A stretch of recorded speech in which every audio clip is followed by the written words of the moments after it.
After walking for several days without respite, they finally arrived at Seong-jin's ancestral home. Though it possessed an ancient and noble framework, the long years of bitter seasons of severe scarcity had left it shrouded in a desolate air. To make matters worse, Seong-jin's mother, who had been widowed for a long time, was frail in health and quietly resting. She was facing a season of deep exhaustion, and her heart was heavy with the bitter disappointment of her son's failure in the examination. Leaving Seol-hwa to rest briefly in the sarongchai, which served as the traditional guest quarters, Seong-jin immediately entered his mother's room to earnestly relay the circumstances of their journey. Mother, this young woman is a truly pitiful soul who was living completely alone in the deepest part of the mountains. In fact, she is no different from a savior who saved my very life. I deeply pray that you will allow me to give her a small room inside our gates so that we can look after her. The mother was initially bewildered by the sudden appearance of an unfamiliar maiden. However, her gaze shifted completely the moment Seol-hwa entered the room and offered a profound, deeply reverent traditional bow. Seol-hwa's impeccable demeanor was entirely devoid of even the slightest impropriety, and it swiftly dissolved all the heavy anxieties of the weak mother. At the following dawn, Seol-hwa rose early to ascend the nearby mountain. She was shrewdly realizing that the impoverished household could rarely afford any expensive medicine. So, she gathered rare herbs from the rocky crevices. The mysterious mountain medicine, which she brewed over a low and gentle fire in the kitchen, began to diffuse through the entire house. It filled the rooms with the crisp and refreshing fragrance of a pristine forest. Wherever this scent drifted, the stagnant air of weariness seemed completely washed away, and the mother's difficult breathing soon grew calm and peaceful. A wondrous occurrence took place that very night after the mother partook of the carefully brewed herbal medicine. The elderly woman, who had previously refused all forms of nourishment, suddenly arose from her restful bed and completely finished her bowl of rice gruel. Moreover, the moment Seol-hwa sprinkled water across the courtyard, a withered crepe myrtle tree miraculously burst into magnificent bloom, and the empty grain chest began to exude the rich aroma of abundant harvests. A series of radiant and auspicious omens began to breathe vibrant life back into the household. With a face brightened by her newfound health, the mother joyfully took her son's hand in hers. Seong-jin, my son, it really feels like that young woman has brought a wonderful blessing into our home. Not only does my body feel light and completely unburdened, but the entire atmosphere of this house has changed. Where else could we ever find such a precious treasure?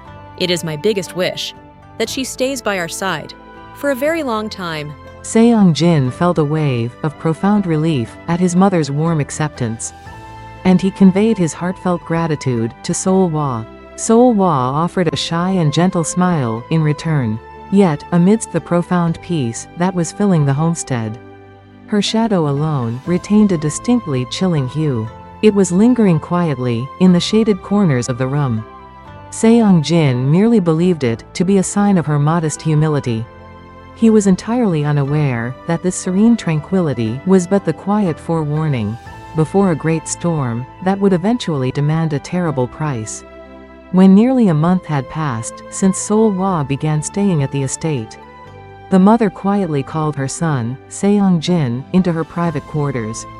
Seong-jin, I've been watching that young lady very closely for the past month. Her heart is as pure as fine silk, and her perfect manners make her more than worthy to marry into our family. Seeing how she restored my vitality with such deep devotion, she is undoubtedly a match made in heaven. What do you think about this? I would absolutely love to welcome her as the new mistress of our home. Hearing his mother's inquiry, Seong-jin offered a quiet and gentle smile. In truth, Seol-hwa had already taken deep root in his heart, ever since they walked together on that rainy mountain path. Mother, to be completely honest, I've also deeply admired her pure and noble grace. If she would only accept me, I truly want to stay by her side and protect her for the rest of my life.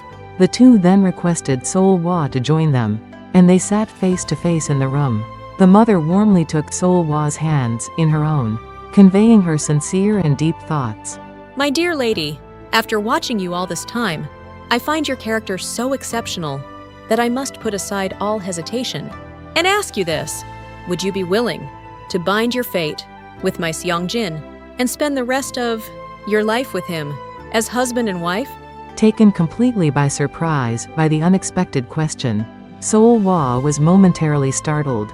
However, after taking a brief moment to catch her breath, she replied in a softly trembling voice, I am simply filled with gratitude that you hold someone, as lacking as myself, in such high regard. I, too, have come to harbor deep feelings for the scholar, while looking up to his noble virtue. Therefore, I joyfully accept your wish, mother. Gathering only a few elders from the village, the two held a wedding ceremony, which was both modest and simple. At the Chorachong, the sacred wedding courtyard, before the elders of the village, Seong-jin and Seol-hwa bowed to one another, sealing a lifelong covenant of complete devotion. At that moment, Seol-hwa smiled with a shy radiance, looking as though she were the happiest woman in the entire world. Yet, even as the courtyard overflowed with that blissful warmth, a mysterious and subtle change began to stir deep within her body. After the wedding, Seol-hwa devoted herself entirely to the life of a most refined wife and a deeply dutiful daughter-in-law. The beautiful sight of her, grinding ink by Seong-jin's side, while he read his classic texts, and carefully placing side dishes upon his mother's spoon, was the very picture of a noble household's mistress.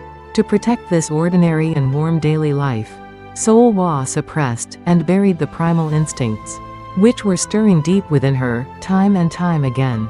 However, the cooked food of mortals slowly accumulated inside her body. Like an unseen burden, her inherent and innate thirst could not be governed, even by the noble mantle of human duty. And as time wore on, the intense longing transformed into a deep, inner weight that seemed to test her very limits. Day after day, she had to endure the uncomfortable heat in her chest beneath the open sky. Her skin was turning visibly pale, and her once radiant figure was growing noticeably frail, as she fought desperately to conquer her true nature. Seong-jin was witnessing his wife grow weaker by the day. He gently took her frail hand in his, and his voice was completely laced with a profound worry. Honey, why is your face so pale? Are you maybe working too hard? With all the chores around the house? I'm going to call a doctor first thing tomorrow morning to get some good restorative medicine for you. Seol-hwa was forcing a gentle smile upon her face. She softly clasped Seong-jin's hand in return. No, my husband, it's just the changing of the seasons, taking a little toll on my body, so please don't worry yourself too much. Just having you right here by my side gives me more than enough strength. Though she had reassured Seong-jin, Seol-hwa bit her lip in loneliness and silently swallowed her tears in the quiet corner of the kitchen. To her, the neatly seasoned herbs reeked of a sickeningly raw earthiness, and the warm, white rice pricked at her throat like a cluster of sharp thorns. It was a sorrowful and heavy destiny to have won the deep love of a human, yet to be utterly unable to tolerate human sustenance. Gazing down at her slender frame, Seol-hwa trembled in sheer sadness. She was wondering just how much longer her powerful will could hold this overwhelming longing at bay. It was the night of the new moon. It was a time when even the eye of heaven seemed tightly closed. A small village, which was nestled deep within the valleys of Gyeongsang province, lay submerged in a silence that was far heavier than usual. In the dead of the night, the faint and low whispering of the livestock echoed from a barn on the outskirts of the village. Yet, it was far from an unexpected disturbance. Rather, it was a sound that faded away quietly and hollowly. It was as though the creature had been utterly enchanted, surrendering its very energy without any form of resistance.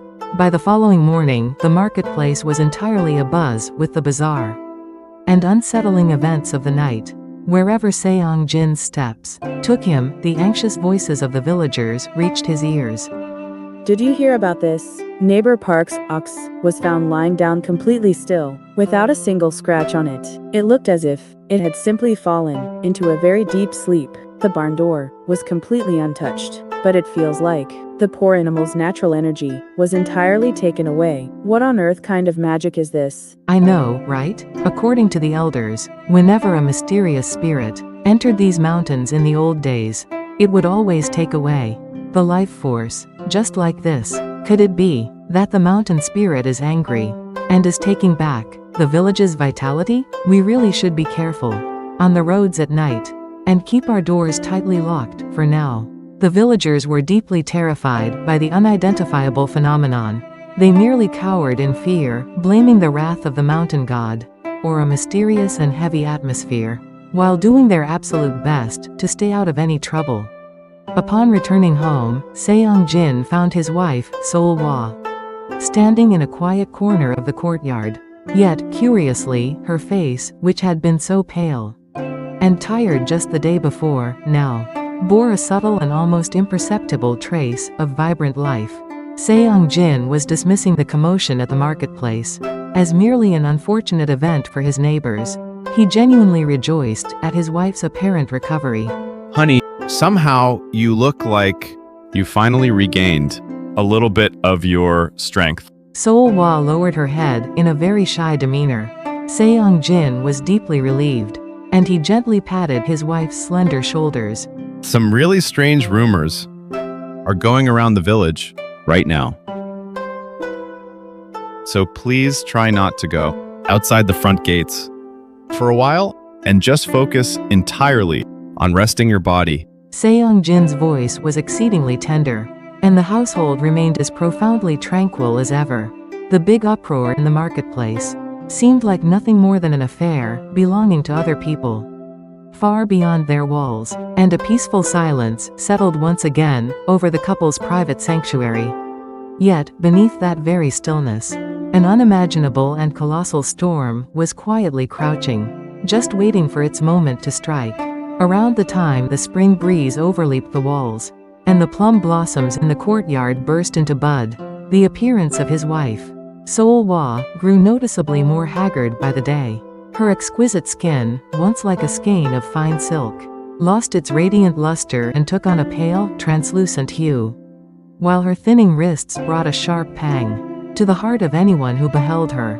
Even during meals with Seong-jin, she routinely laid down her spoon in haste, after barely consuming a few mouthfuls. Whenever a worried Seong-jin observed her complexion and questioned her wellness, she would merely offer a faint, powerless smile and reply with deep gentleness.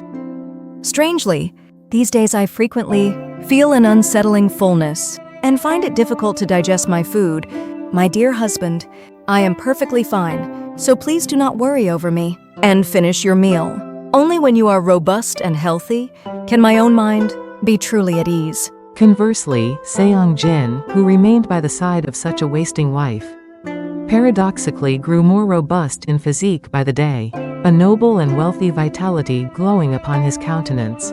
This was because Seol-hwa, as if determined to pour the very portion she could not eat into her husband, meticulously prepared and offered rare, nourishing delicacies and immaculate side dishes for his every meal. Seong-jin believed this to be nothing more than his wife's profound love and devotion. Witnessing this uncanny imbalance where his own health flourished, while his wife's physical form withered away, Seong-jin merely harbored an earnest longing for the day his wife would swiftly recover her strength and share a meal with him, just as they used to. Lady Park could not help but sigh heavily whenever she faced the dining table these days. Her son, Seong-jin, possessed a radiant and sleek countenance. Thanks to his wife's devoted care, it was wonderful to behold. However, his wife, Seol-hwa, who was providing that very care, had become so delicate that she looked as though she might blow away with a single gust of wind. Aside from her deep affection for her son's wife, Lady Park's heart was far from at ease, witnessing a member of her household becoming so thin. One afternoon, Lady Park quietly called out to Seong-jin, who was trimming firewood in the courtyard. Seong-jin, I need you to look closely. at your wife's face. I'm so terribly distressed right now that I can't even tell whether the food is going into my mouth or my nose. Wiping his sweat away, Seong-jin questioned her in an intrigued manner. Mother, that's just because my wife pours her entire heart into taking care of me with such deep devotion. Isn't it a wonderful thing that my own health has flourished so much? Of course, it's a relief that your body has grown robust. But if outsiders were to see this, they would surely think that I'm mistreating my own daughter-in-law. At this rate, her weakness will surely put her in danger because your wife lacks all vital energy. There is no vibrant life inside our gates. Instead, a constant freezing chill seems to linger around us. Furthermore, some really strange rumors are going around the marketplace right now, saying that livestock are mysteriously losing their natural energy overnight. So my mind is deeply unsettled to see the mistress of our house looking so terribly frail. The mother cast a swift glance toward the inner room, and she tightly grasped Seong-jin's sleeve. Listen to me, son. When a person lacks vital strength, it's very easy for negative energies from the outside to take hold of them. I want you to look into her situation closely, see whether her thinning frame is simply because of a weak digestion, or if she's hiding some deep worry that you don't know anything about. Seong-jin dismissed his mother's words with a casual laugh. He believed her anxiety stemmed simply from her deep affection for his wife. Yet, the profound unease that was mirroring in his mother's eyes showed absolutely no sign of fading away.